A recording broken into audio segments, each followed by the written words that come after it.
Well, 30 years ago today, I was watching St. Greavesy as a 10-year-old boy, absolutely obsessed with football.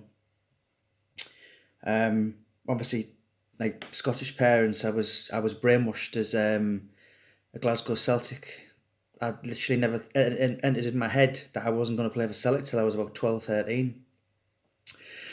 But anyway, this day was on, and it was St. Greavesy. Do you remember the old St. Greavesy show?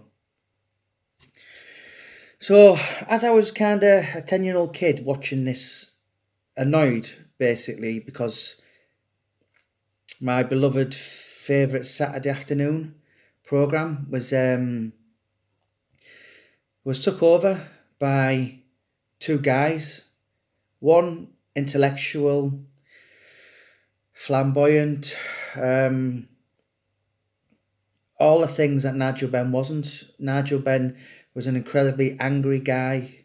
I can vividly remember Chris Eubank saying he doesn't realise my ability.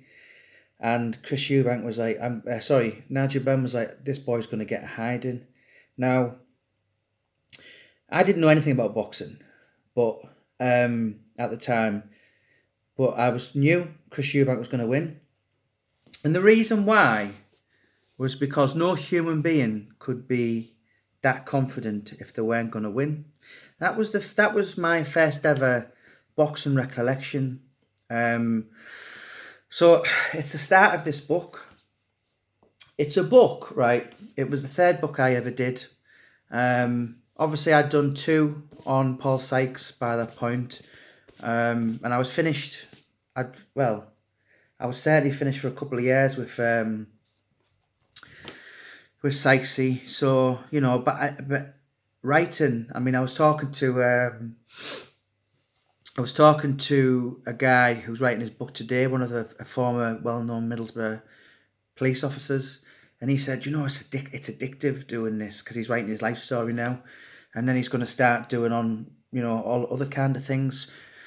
But I did that book, Tales of Pugilism. If anyone doesn't know what pugilism means, it basically is, I suppose it's the true word of the most noble art of them all. So when boxing started in the 17th century or something, it was in Greece, when you've seen the pictures of the tight men with the underpants on and they stood there like that. That's where boxing began in my head, and in many other people's heads. The true home of British boxing is the York Hall, and I'm going to be going there in a couple of months, and among other places in the East End like the Repton. But basically this book, although it examines why the civilized world, if you like, spend a fortune on a weekend with pay-per-view fights, and what's the appeal with watching people getting punched in the face? And there's 20 people in the book, all different levels. I had the pleasure of meeting many of them. Kevin Mitchell, I literally watched that guy's career from him winning the ABAs in 2003 as a young 18-year-old boy from the West Ham. What else? Matthew Burke, he was an East Ender. And there's all different kinds of, Richie Horsley, he was like a Hartlepool bare knuckle guy. Alex Morrison, lovely gentleman. He's I'd often describe Alex as my favourite proddy because he's a big Rangers man. Every time I'm in Glasgow, I'll call round to his. Colin Hart, the voice of boxing. He's been like, working. I think he's still on the Sun now, and he's something like he does the Sun column, and I think Colin's about 86 now. But I defy anyone to tell me who, and a more knowledgeable gentleman in Britain than Colin Hart. I can't think of any. You got prospects like Joe Maphosa, John Spensley's in. John was a big name back in the 70s and the early 80s. He was the first and only guy to ever bring a world title to Middlesbrough. I can't see that happening anytime soon. You've got fans in there. What else have you? John Pearce. It was really kind of one of my childhood heroes growing up. When I would box, and I would look at John like an idol. I still do. Lovely man. And the more notable names, and you've got your Josh Warringtons, Alan Temples, Dominic Negus, and it's just it's all different levels. But boxing plays a huge part in all our lives. So why do it's a lot to people who want to ban the sport. It's quite hard to understand, but these guys at all different levels, various parts, whether the promoting or the training, they literally live for the sport of boxing. And it was it was an interesting. Took me 6 months to speak to 20 people. Gary Sykes is in Yorkshire. That's Gary's gloves at the back of the wall. 2-time British champion. Tales of Pugilism. It was the third book I ever did, and I'm really kind of proud of it. It's not all glamorous. People think that because they see you on the Sky Sports bills under the bright lights of the Anthony Joshua shows, the Katie Taylor shows, but when you're starting off at like four round level, do you know something? You're literally doing it for free. I mean, one guy in there, Andrew Buchanan, I've known since I was 12. He fought, and the way boxing works is, say you're on a show, you have to sell at least 80 tickets. So you've got to pay for your opponent. If you're doing a 4-round, it would probably going to cost at least £2,000. Do you know something? At that level, if you really want to make money in boxing, become a journeyman. And as long as you don't get stopped, you can fight next week. Because obviously if you get stopped or knocked out or technically, you can't box for 28 days. So when you look at some of the real kind of legends, really, because it's a craft in itself. When you look at I can't say journeyman. Well, I suppose they are called journeyman, but it's really disrespectful. But when you look at your Peter Buckleys, your Delroy Spencers, Miguel Matthews, these are people literally fighting the best of the best, and they're doing enough. They might nick the odd round. I know, really, people like Peter McDonough, he started off as a journeyman, and he became very good. I think he won his last 10 fights, and credit to Peter. I know I was going to be talking about doing his book, but he's went for the paying a guy to write the script, and good luck to him. But what a career kind of started off as like a journeyman. He become at the end, really, with the help of MTKs, like a winning fighter. But to think them guys, and they've got, and a lot of the people don't realise the journeymans, or them people who fight every week and are supposed to lose. A lot of them are like Delroy Spencer, ABA finals. There was another one called Joseph Al-Halmidi. Now, he won every title as an amateur, but would literally lose every fight, albeit he did somehow beat Anthony Crolla early on in his life, or early on in his career, shall I say.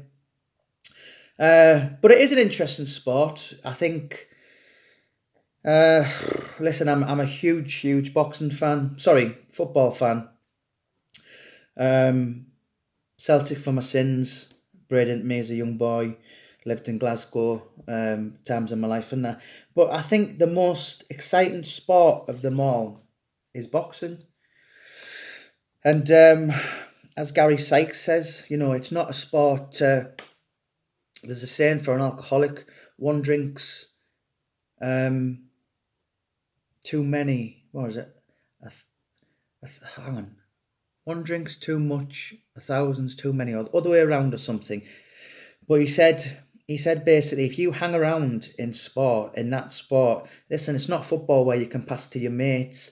To quote Gary, he said it's an incredibly forgiving sport, and it's about being matched at the right time. Towards the end of Gary's career, he lost to one of the Welsh brothers, but years before that, Gary had kind of been calling him out, but then obviously when Gary was on a decline, and they were calling him out, so he lost his British title. Boxing is a lot about having good fortune. Andrew Buchanan, maybe, I don't know, when I think of like growing up in the Northeast, he was like really special, to the point where he won everything. He was just ridiculously. He did it with ease. And when he went pro, you think how, so it's almost like people think, yes, it's boxing, but it's like football and rugby. Yes, you play it with a ball, but amateur and the professional rankings are just so different. But listen, guys, if anyone's into boxing, I know many of you follow this page because of the Paul Sykes and what else?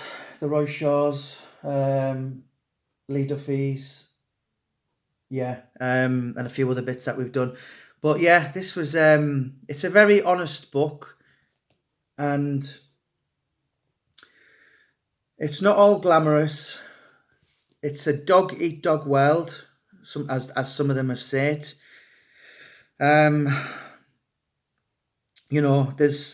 There's boxing will always find the tough kids growing up out there. There's a lot more boxers gonna come to the sport from Hackney, Stepney, Mile End, Bethnal Green, Whitechapel than Surrey or in the Northeast, in my opinion, the hotbed of always kind of provided the toughest kids in the Northeast for me was Hartlepool. There was some fantastic fighters, and the place, although it was Hartlepool was a small town, you had gyms like the Hartlepool Boys Club, the Hartlepool Welfare Club, Manor, Headlands. It was just a little haven, and it produced some. There's two actually Hartlepool fighters in here, Alan Temple and Richie Horsley. But that was just my attempt anyway to walk into the sport of boxing and find out why. Are people psychopaths? Are people not quite right? Why would you want to get punched in the face? In my opinion, it gives people a huge self-respect, teaches you discipline. I can understand 70 years ago it was mandatory in schools. I don't think that will ever come again. But listen, it's not for everyone. I met lots of people that didn't really fancy boxing. I think it's the most beautiful art. A lot of people will think, oh, well, it's just thuggery. It's two Neanderthals standing in a ring. But it's not. It's almost like a chess match. You don't have to be a good fighter on the street. You don't have to be a hard man to be a technically gifted and skilled guy in the squared circle. I've met many people who've never had a fight in their life, and you know, I've actually named a couple in there that, you know, if you said, right, get outside now, they'd run off. But if you really, you know, went to have a brawl with them, they'd hit you with 6 before you got your hands out your pockets. So yeah, it's all about timing and range, and for me, it's something. You know, I'm not a violent person. If I've ever been in a pub over the years and I've watched people, if violence is ugly, it's not very nice watching bullies hit someone. But then again, if you put 2 pairs of 10-ounce gloves on and stick them in a boxing ring under the Marcus Queensberry rules, it's a skill. It's as I said, as I describe in this book, it's the most noble art of them all. And if you're a fraud, you will be found out at some point, somewhere along the line. You know, it's there's not. I don't think there's anything as scary or a lonely feeling as when you're boxing and you stood at the ring, and the referee's just about to say seconds out, and you look at your opponent, you think, shit, any second now you can feel the floor kind of moving, and you think any second now we're going to run at each other and smack each other, and then when the bell goes, it's just literally like it's like you're just back to normal. You know, so there's the saying, the fear of violence is always greater than the deed itself. And yeah, you know, it's once you're in there, it's I mean, some people take it more naturally than others. You've only got to look at Johnny Nelson. He was really that bad as an amateur. I think he had 13 fights and he won 3. And he was that bad that people were saying to Brendan Lingle, oh, you know, boxing's not for him. You know, just do him a favour, put him out his misery. And then, you know, that guy went on to become a world champion for 7 years in the cruiserweight division. So, yeah, you know, but then I've met people. I'm not going to spoil the book, but there's one guy in there that he was amazing, astonishingly mind blowing. And then he walked away from the sport, and even all the top promoters in Britain were saying, you know, can you get in touch with him? He was such a natural, but you know, it's and you've really got. I was speaking to Glenn McCrory a couple of weeks back, the IBF world champion, about 1988, 89, and he said to me, to be a complete fighter, you've got to really tick a lot of boxes. You know, I mean, one name in this book, Joe Maphosa. I've known him since he was about 15. Lovely kid from Middlesbrough, unbeaten prospect. I think he's about 9-0. He was actually at my wedding about 10 years back. That's how long I've known him. And I seen him about a year or 2 back. And this was a Sunday, and I seen him in Northampton High Street. So it was his day off, and he's walking about eating a bag of dry nuts. So that's just the kind of dedication and fair play to the guy. But listen, guys, anybody fancies a break from true crime, because it's quite ghastly all the time. Yeah, it does funny things if you're mood. It's not nice. I'm actually gonna move into I know after next, but I'm definitely finished with the Teesside books now, and I've got kind of 2 years work lined up. But after next year, if God spares me and all's been well, then I'd like to move into maybe like actors' books and footballers' books. But yeah, anyone who's kind of a bit true crimed out, then you can get this now on Amazon. Kindle is £4.95 for any greedy bastards, and paperback is £11.95. Yeah, best place to obviously the world's a strange place at the minute, and you can get it from Waterstones. Any 330 Waterstones, click and collect. I think most of them are open, but you can just pick up. It's a bit like Argos. But the more effective and sufficient way to get it is Amazon, and it's literally free delivery, and I think you can get like next day delivery, providing it's before 3 o'clock or something like that. So Tales of Pugilism, guys. Yeah, it was certainly interesting, and myself, as you know, I don't know, a ridiculously huge fan of the sport. I learned so much about the game that I didn't know.